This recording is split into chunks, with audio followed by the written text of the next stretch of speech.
All right, welcome to the show one more time. And don't ever stop watching because I always have fabulous guests like my guest today, Austin Hope, who owns Austin Hope Winery in Paso Robles, California.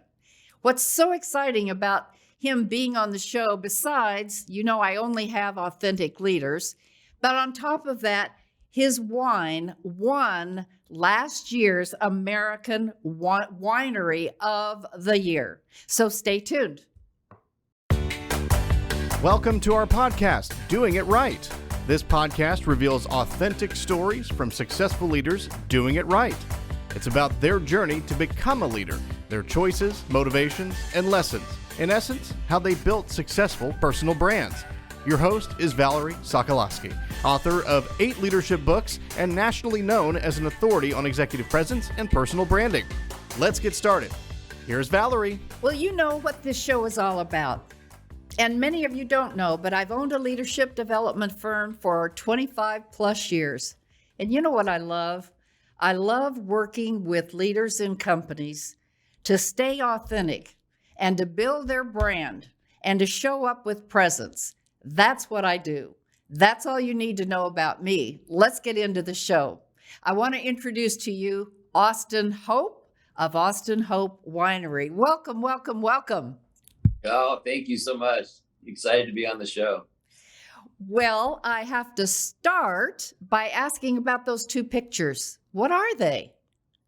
So these pictures are actually painted by elephants in Thailand. So my wife and I went on a trip to Thailand, and we visited an elephant sanctuary, which does a tremendous amount of work on helping not only save but educate people on elephants across the globe. And so we toured the facility, and we got to ride with the elephants, hang with the elephants, learn a tremendous amount about the elephants. At the end of it, they said, well, the elephants can paint too. And I said, really?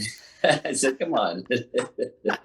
So they gave us a palette. They said, pick some colors and put them on your palette. And here's a brush. And then I said, now what? And they said, give the brush to the elephant. I handed my brush to the elephant. He grabbed it from me.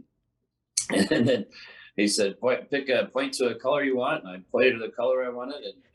And he said, and the elephant just staring at me the whole time, and they have very human-like eyes. It's very, very incredible. And I pointed to a color, and it grabbed it and swiped some of it, and then looked back at me like, okay, now what? And looked at the guy, and he said, what do I do? He says, you just make strokes wherever you want, and they'll copy you. And so I did, and these were my strokes. So the real colored red and blue on his mind, and the other more petite strokes and smaller strokes is my wife. She was a little more, thoughtful about where she put things, where I'd talk with my hands and them all over the place. And so that's what mine looked like. We actually turned it into their wine labels for our estate vineyard.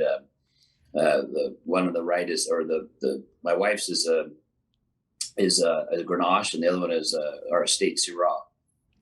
Well, that's a fascinating story. And speaking of fascinating stories, I want to know all about you winning the American Winery of the Year.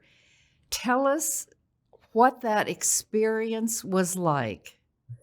It was pretty amazing, actually. It was unexpected, and we're extremely grateful that the team is over the moon. It's we've been at it here a long time, and we definitely work under the radar and never really look for accolades or chase scores or any of that type of things. We just want to make great wine for all to enjoy it at fair prices, and the Wine Enthusiast once a year recognizes several different awards, from American Winery of the Year, European Winery of the Year, Person of the Industry of the Year, a handful of other awards, Innovators of the Year.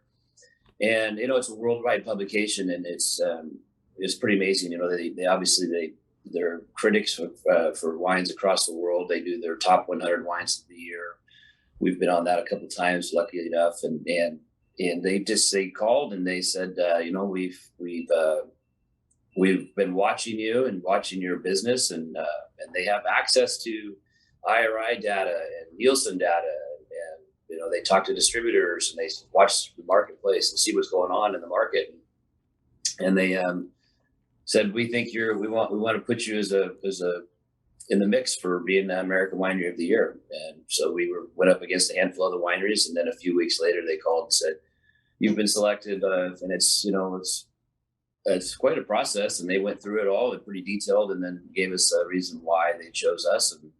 And so that's it. So now we go to San Francisco on January 30th, where there'll be leaders from the wine and spirits industry from all over the world. They fly in and gather. It's a pretty amazing group of people that are there. It's definitely the who's who of the wine and spirits world, all in one big area. And we get up there and we accept the award. So it's pretty special.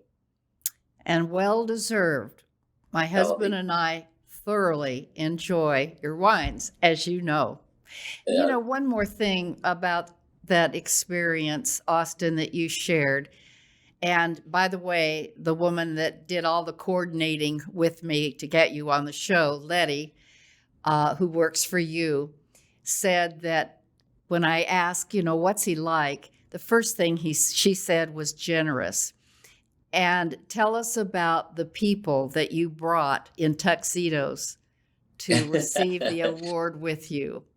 So there's a handful of our guys that have been with us for 25 plus years and started in the fields hoeing weeds, and then as we transitioned into winemaking, moved them in. And when we first started the Triana Winery, it was in '96, and I grabbed Jesse and said I'd hoed weeds with him since I was 7 years old, and I said, hey, you want to learn how to make wine? Come with me. And so it was him and I kind of first got started in the wine industry, and now we've grown over the years.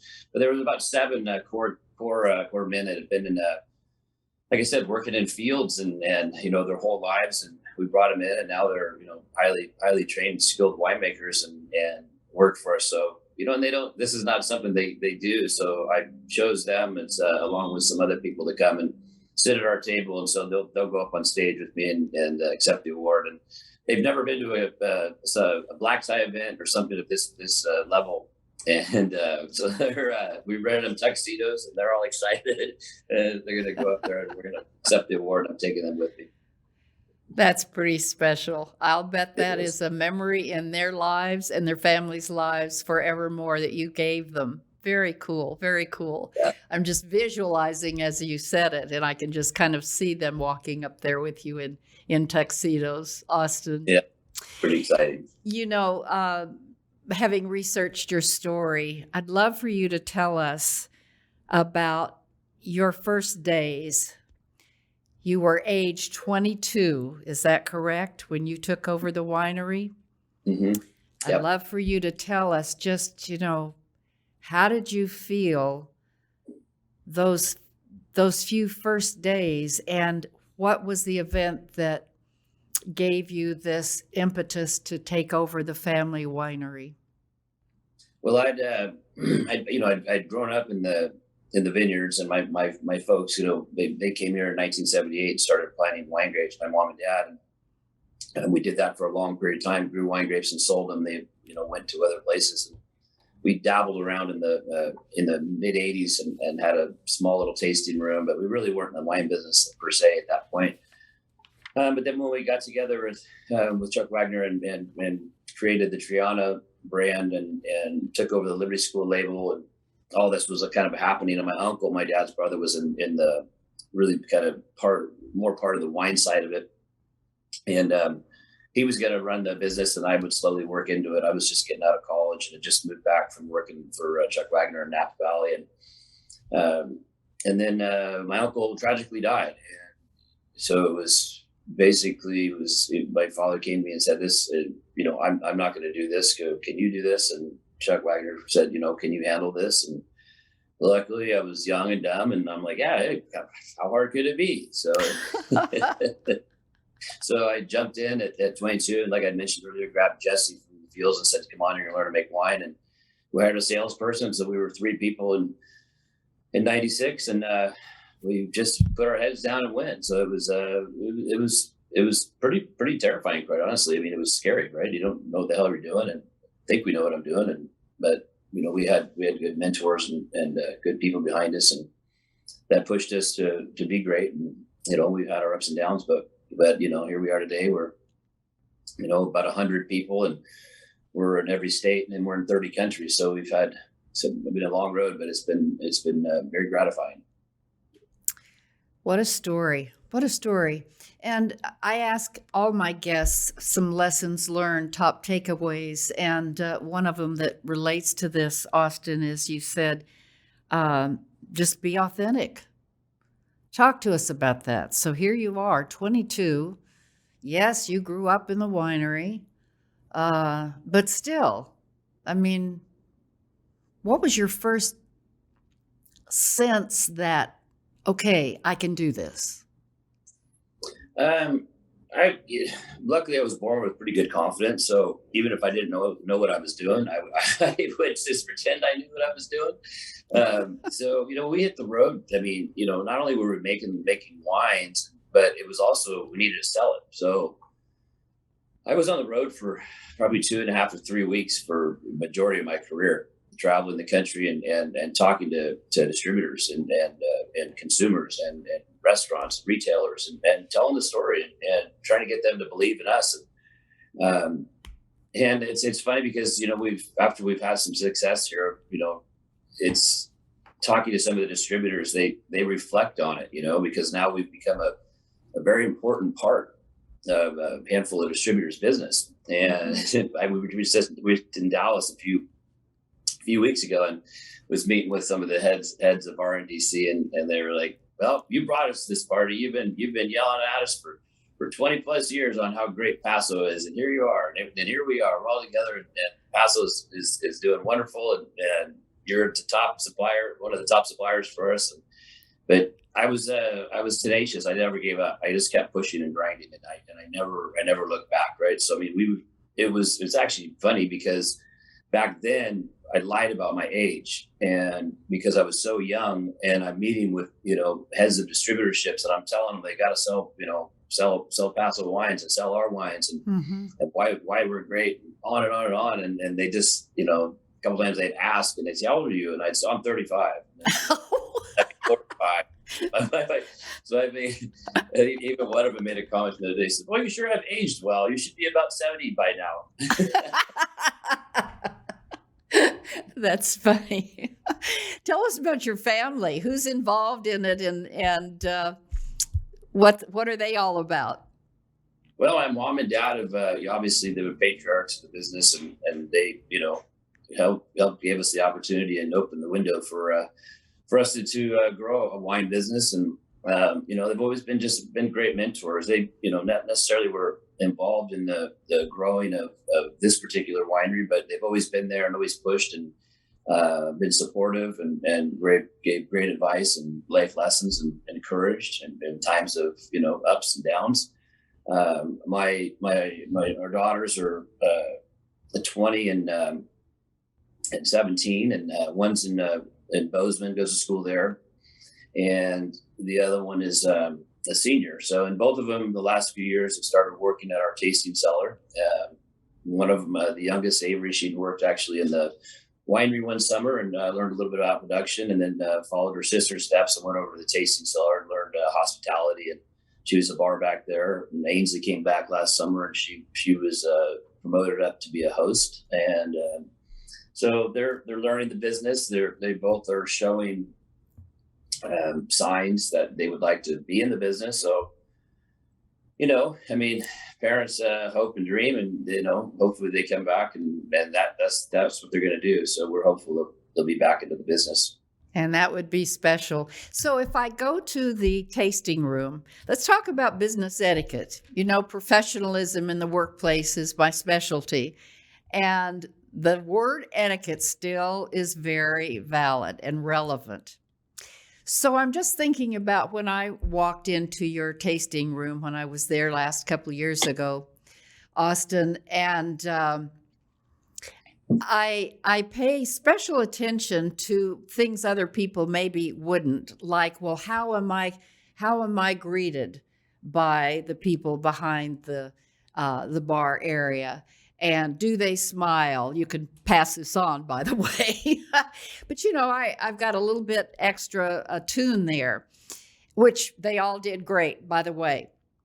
But you told me the funniest story about what people say, like what some people shouldn't say. Would you give us some business etiquette lessons so that those of us who enjoy wine and go to wineries, we know from your perspective what you'd appreciate and not? Oh yeah, we were joking about it. Yes, we talked a little bit before the show, and one of the things that makes me laugh is we've done trade shows across the world forever, and dinners and so on and so forth, and then in the tastings, obviously at our tasting cellar, and the one that's kind of our internal joke and amongst the family and team is people will come and they'll sit down and as you've seen, we're very serious about etiquette as well, extremely serious. I mean, so much so that we'll shut down one day a month, and then like right now we're getting ready to shut down for 3 days in a row. We actually have trainings, staff trainings that are etiquette training. We follow Michelin guide type training system, so it's about guest experience. So that's super important to us. And as you know and seen, we run it like a restaurant. You're greeted immediately with a small taste of wine, and then you're seated. They're all seated tastings, and then you're assigned a host or a steward, and they will come in and take you through the journey of the wine taste. They'll give you as much or as little information as you like. They read you, they read the crowd, and then they walk you through and they tell you stories about it. And they'll be talk a lot or talk a little. They read you and understand what you would like, how you would like the experience to go. So it's kind of a bit like a restaurant, right? So it's important. So etiquette. But what the funny thing about what you brought up is a lot of times you'll be, they'll pour a glass of a taste of wine, and then the person will taste it and smell it, and then be like, and then they'll look at me. This is actually pretty good. And I was like, well, what did you think it was going to be? And they don't mean to be, but now I've taken it. It's just, it makes me laugh. So if I ever meet anybody that's listening to the show and I taste with you and you tell me it's actually pretty good and I start laughing, you'll know why I'm laughing. So reverse this a little bit. What would be the highest compliment I could give you when I'm tasting the wine? I would say this is a very pleasing wine, and I thank you for making such wonderful wines. There you go. It's really pretty simple, isn't it? Yeah. It's no different than someone. I love to cook, Austin, and so I entertain a lot with your wine. And the highest compliment from them is, first of all, that they eat everything, but along the way, that they say something as simple as, this is really good. I mean, that's pretty simple to say, right? It is. And I cook a lot as well. And so and entertain a lot. And that is, I watch for that, because it's, you go out of your way and make, there's a lot to cooking, right? And yeah. Especially if you're intense about it. So if you're doing certain things, and if they pick up on a nuance of something, I do these roasted carrots and I char them, and I just finish them with a either like a clove, like a slight little hint of clove or cinnamon. And if they pick up, what is that flavor? What does that taste? This is really good. So if they pick out nuances of things that I'm doing when I'm cooking it, that's exciting too, right? They'll give it. Okay, so that goes to really a simple question for me, probably not to answer, but as simple. When I'm cooking and I know exactly what I need to put in basically, but then, and you can tell the question I'm going to ask you, then I have to experiment. So I've just always wondered, how do you come up with these new recipes? That's my words. I do it on the fly. Similar to what you just said. So I just think about things like in the day, because I'm the only cook at the home, and I cook. If we're in town, I cook a meal. So it's one of my big things that I like. So if everybody's home, we have a family dinner every night, and we sit down and we all eat together, and we take care of my wife's grandfather. We moved him out from Texas after his wife passed, and so he's with us every night at dinner, and and my one daughter. One daughter's left. So it's I just think about things during the day. Like, okay, I'm gonna like last night I did kind of an Asian chicken dish, one sheet pan type thing with sweet potatoes and different things. And as I'm thinking about like, what else could I put in there to kick this up a little bit? And then, it'd be good, some tahini. So then I made tahini sauce, and then drizzled that on top at the very end. And it's really just I just think like my mind is always racing. So I'm a pretty hyper mind. And so I'll just be wandering around the daytime, be thinking like, oh, it's like the carrot thing. I'm like, I wonder if we put a little clove on that. It's a very strong flavor, but if I just put just a touch of that, maybe a little touch of cumin on it, I think they would balance each other out. So I just think like that. And recipes just come to me, and then I'll read, books. I'll get, cookbooks people give me or different things like that. And I'll just go through them and I'll just, a few little things will pop out, and then that becomes an inspiration for me. So because I do, obviously, you can get stale in cooking kind of the same things. And so I'm always just looking for something just to throw something at me, right? Like, coconut milk. Okay, well, I'm going to do this with coconut milk. Or throw something, just like pick an ingredient, lemongrass. Oh, I'm going to try and do something with lemongrass tonight. And then just kind of just go from spices to mixes. And I mean, I made a cashew sauce one time for cauliflower, and a really, really well-known chef, he came over for dinner and I cooked it. He says, "What is this?" And he was like, and I said, "It's a cashew sauce that I made." And he goes, "Man, this is good. I want to put this on my recipe for my vegetarian dish. And I'm going to do the same thing with cauliflower steak."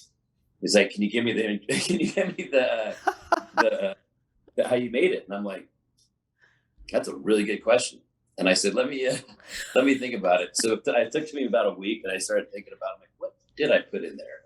And then I started going through my spice rack. I'm like, okay, put this. Okay, I got it. So then I said to him, and he said, okay. So he was on his menu for a while, which is pretty cool. I wonder if most vintners have to be good cooks. What do you think? I think it goes with it. I think if you have a creative mind and you're a maker, I think it's a natural thing. So a lot of the winemakers I know are good cooks, and they like to cook typically. So it's just kind of, I don't know, maybe it goes along hand in hand with the sensory types of stuff that we do and we taste. It's such a food and wine are such a brother and sister, for lack of a better term. They just you're hand in hand, and so I think it's natural for winemakers to think that way. It's so interesting to get in your head and think how you think. One of the things you shared as your teachable lessons learned along the way is you said, do the footwork ahead of time. So I'm just thinking, Austin, what it must take from your perspective to get from your winery, even before the wine is made, right, all the way to my table. Can you just give us a brief explanation of what that journey is for the grapes? It's intense, and it's something that you can talk all day about, really, because I don't think people realize what it takes to get it to your table. How many hands have touched it, right? I mean, that's right. We think about we've selected the variety that we want to grow, we plant the variety, and along that we've got to pick out what rootstock, what clone, because there's different clonal selections that have different attributes. One might have more tannins, one might have more acid, one might be darker in color, one might be, et cetera. I mean, the list goes on, and you can pair that with the right rootstock, because you got to know what kind of soil it is.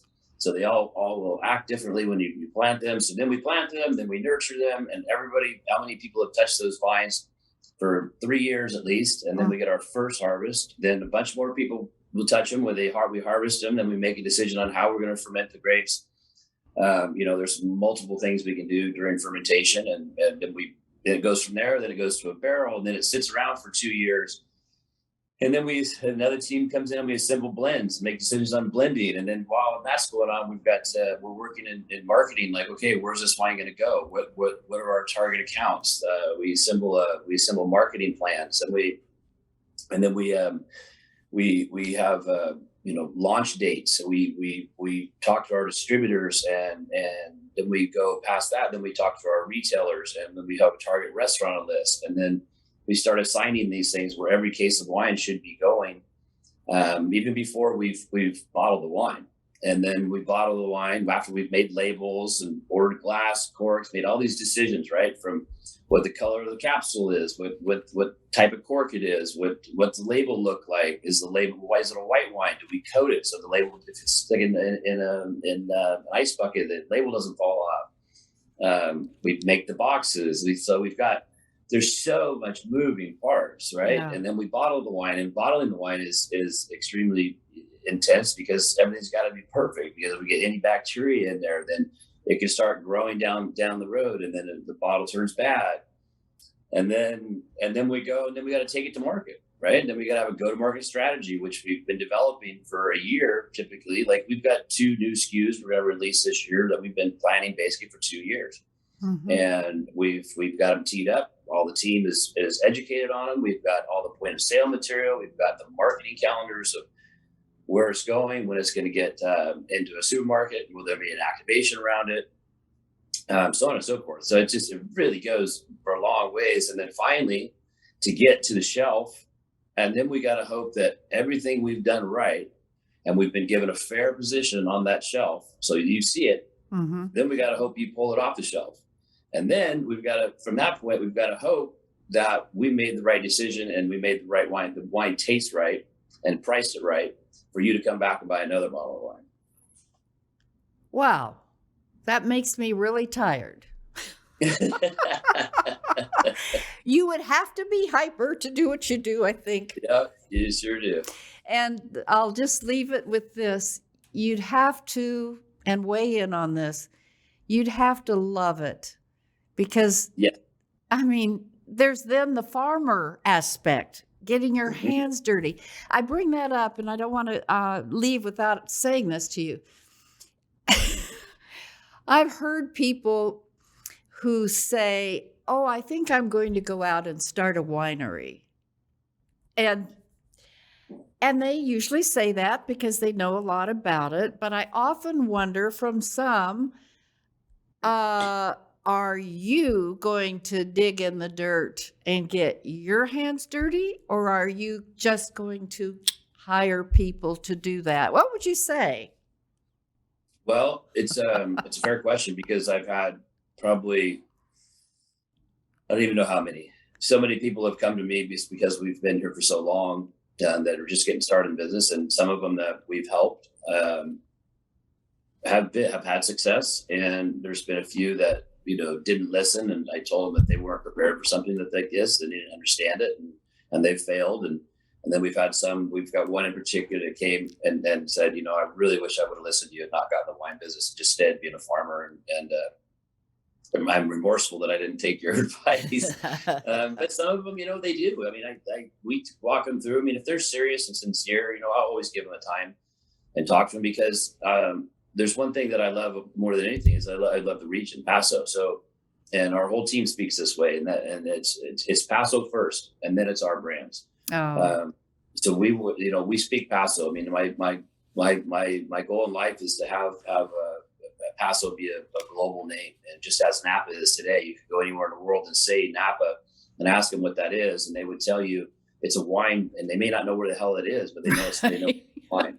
And so I think we can do it with Paso. So it takes a team, and it takes a region, and it takes everybody to be supportive. So it's tough. And then we'll continue to help and encourage people and behind the scenes. We help a lot of people behind the scenes that we don't talk about publicly, but we want everybody to be successful. We really do. And if they really have the passion and the desire and the drive, and really actually listen and understand what we're trying to tell them about the wine industry, we mentor and help a ton of people. And so it's scary. Like, you don't have a concept, right? I mean, when you first get into it, it's a romantic type of conversation we're having, but then and financially, people don't have a clue. I mean, financially, it's extremely expensive to be in this industry, because the simplest way to look at it is, by the time you release your first bottle of wine, you've probably already bought at least 2 vintages of grapes, 2 vintages of barrels. You've aging two years of wine, and then you finally bottle it. And by the time you see $1 from the first one you make, it's probably 3 years. Ooh. And people don't concept that sometimes. And so the financial aspect is a real one. And I always tell them not to be too ambitious at the beginning, because that's the scary part where you get in trouble and why wineries go down, because 1,000 cases may not sound like a lot. But when you first start out, it's a tremendous amount of wine. And not just because you think it's beautiful and you love it and it's wonderful and you think it's worth $50, well, you got to convince other people, and that's very difficult to do. So you just be cautious and tread in lightly. Austin, I have more than loved this interview. I knew I would, and I've learned so much. I can't wait to get on the airplane, or as Doug would say, we're going to drive the truck, honey, so we can bring the wine back. Well, we're a direct flight from Dallas now to San Luis Obispo, which is just 30 minutes south of us. And American Airlines, you fly direct here from Dallas, and you can see us, Google us. We're at hopefamilywines.com, and come see us. And of course, we're going to do that. And that's in the banner right under your picture, Austin. You know, in Texas, when we say goodbye, we say goodbye and y'all come back. What would you say to the audience as we end the show? I would say goodbye. Thank you for listening. And thanks to you. And we look forward to hosting you at our tasting cellar and showing you the etiquette and hospitality and service that you deserve. And I will say to the audience, when you go, you be sure that you saw this interview, and that's what drove you to do it. So, Austin, thank you so very much. And I invite you to stay, as I always end the show, with a Valerianism, which is just a little philosophical piece. So God bless you for all the wonderful things you're doing. And I use that word very strongly because you are an authentic, warm, encouraging leader. And I think that probably has a lot to do with your faith and how you lead every day authentically. So stay tuned, Austin. Thank you. All right. So here's my Valerianism for today. When you've grown it, you own it. How do you like that? When you've grown it, you own it, right? I like it. And thank you. I just think that when you, in any business, and I'll speak to mine as well, when you own something, meaning whether it's your company or you own the role that you have, you got to own it. It takes effort. It takes, I would say, a compassion and a love for what you do. And listen, if you're doing something that you don't like, would you stop? There's no reason to stay in a role where you're complaining, because that just spirals you down and everybody else. So stop it. Quit, leave, do something you like. And when you do, then you can own it, and then you'll make a difference. And that's my Valerianism for today. I think it's wonderful. Thank you for sharing that with me. Thanks for being on the show. Until next time, you know what I always say, make your mark and make it count. Bye for now. Thanks for listening. To receive Valerie's voice, free monthly leadership tips, and to learn more about her leadership programs and coaching, visit her website, valeriancompany.com. Next week, we'll be here again to inspire, engage, and equip you with teachable points of view from successful leaders who have been doing it right. Until then, lead authentically.